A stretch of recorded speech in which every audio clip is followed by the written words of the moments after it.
Hi Virgo, this is Jav. Welcome po sa ating channel. Gamitin ang reading na ito bilang gabay lamang.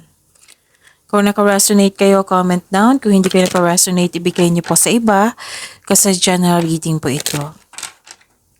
This is for you, Virgo.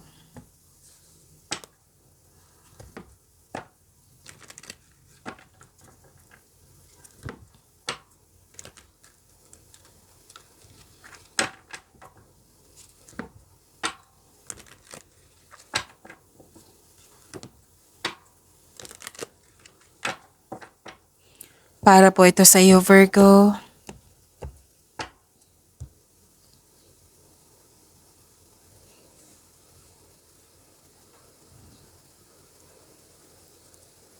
Maraming salamat po sa inyong patuloy na suporta at maraming salamat din po sa mga hindi nag-skip ng ads. Sa mga hindi pa nag-subscribe, subscribe na po kayo at click bell notification para malaman nyo na may bago tayong video.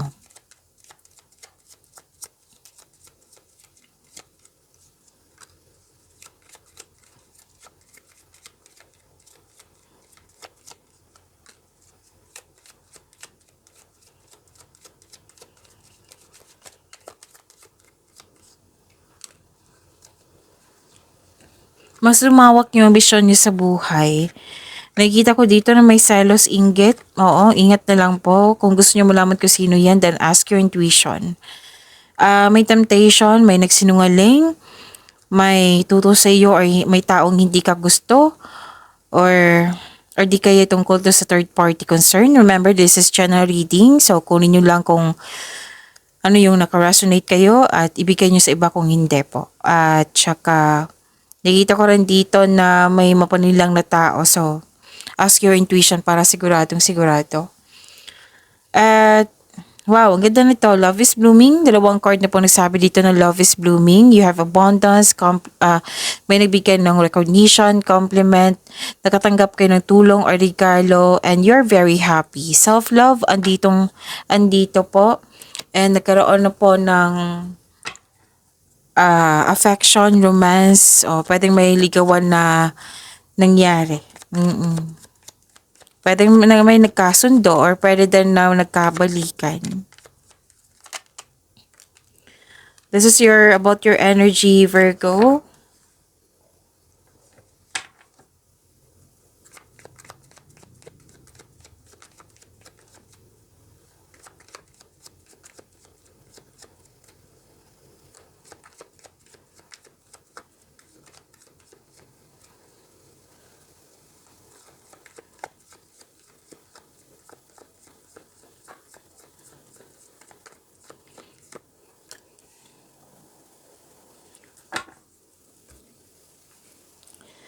Kung may naulit na mensahe, oo. Like for example, na nanood kayo sa isang video at dito rin sa video nyo na may napansin kayo na repeating message. Yan po yung pinupush ng course yun na kailangan nyo bigyan ng atensyon, solusyon at aksyon kung maaari po. Wow, this is wealth and generosity. Financial stability, nakikita ko dito ang ilan sa inyo nasa posisyon, boss or may-ari ng negosyo. Mahilig kayo magbigay ng tulong lalo na sa pinansyal na bagay. And pwede din may offer sa inyo na leadership role. And nakita ko dito yung taas ng tagumpay mo lalo na sa kaperahan. Or pwede din may nagbigay ng tulong sa iyo or nagbigay ng puhunan or nagkaroon ng partnership, nagtutulungan kayo para makamit yung layunin mo sa buhay.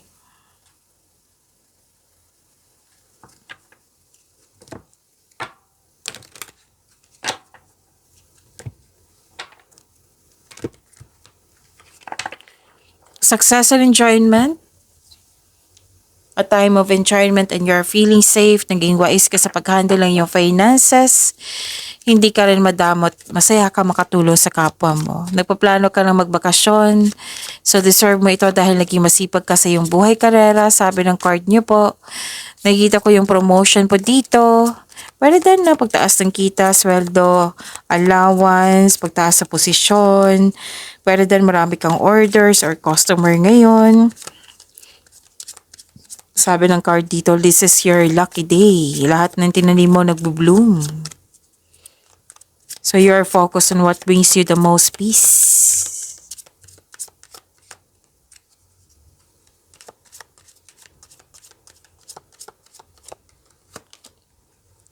Love. Love is everywhere. Open your heart to feel it.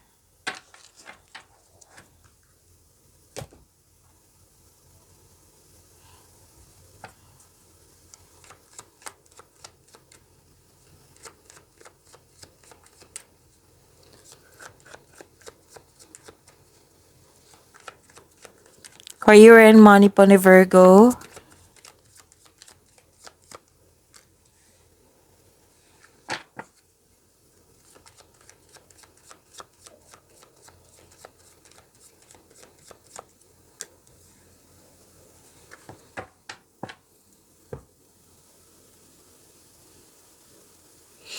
Ang ilan sa inyo, this is your career and money, Virgo. Ang ilan sa inyo, dalawang card kasi nagsabi ito na nagpahinga, nag-resting, nag-vacation leave. Pwede din planado pa. Oo. Kasi kitang-kita ko dito na stress at pagod ka sa inyong trabaho. Gusto mo mag-leave, magpakasyon. So, ang pagpahinga po ay nakapagbigay ng increased productivity. Oo, nabulol ako. Pasensya na po. Ang pagpahinga po ay makapagbigay ng increased productivity and healthier mental state. Oo. Tapos, this card asks you to relax, calm your mind, and reflect. Sleep and meditation ay kailangan.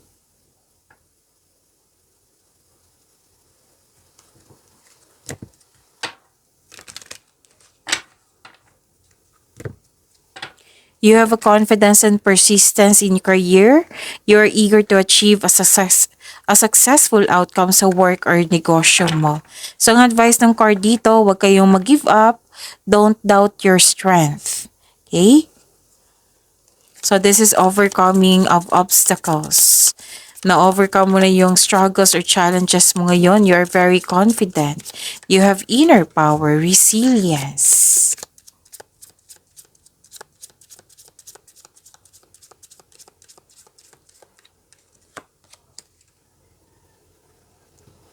Think before you offer help and set healthy time boundaries.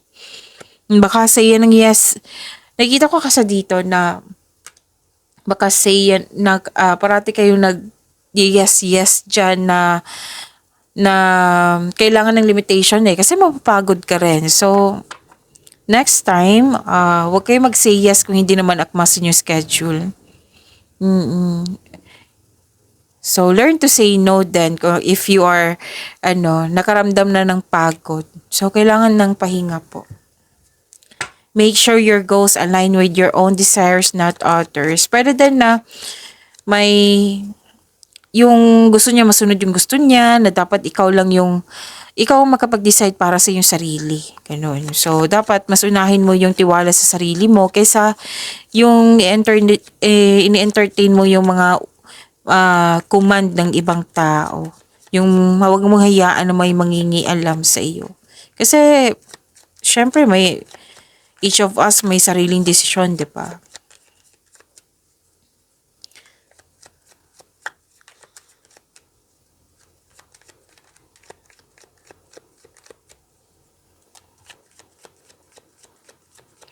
Love life, self-love, partnership, and romance ni Virgo.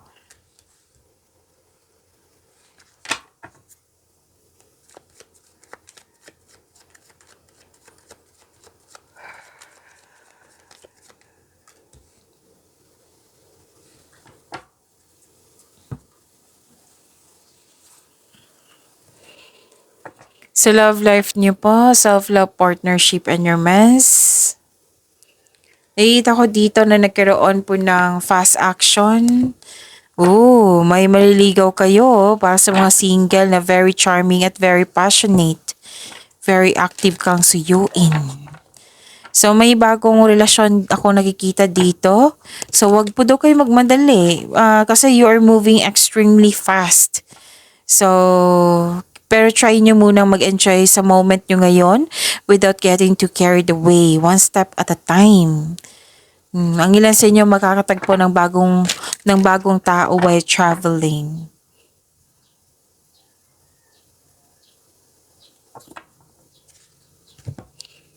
Naging malungkot kayo dito. Bakit okay. Nalungkot kayo dito kasi may naalala kayo or may nangyari na regarding sa trauma. Mm.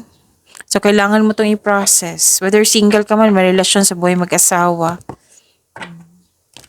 Don't worry, after nito, magkakaroon po ng new direction. Basta i-process mo lang yung nararamdaman mo.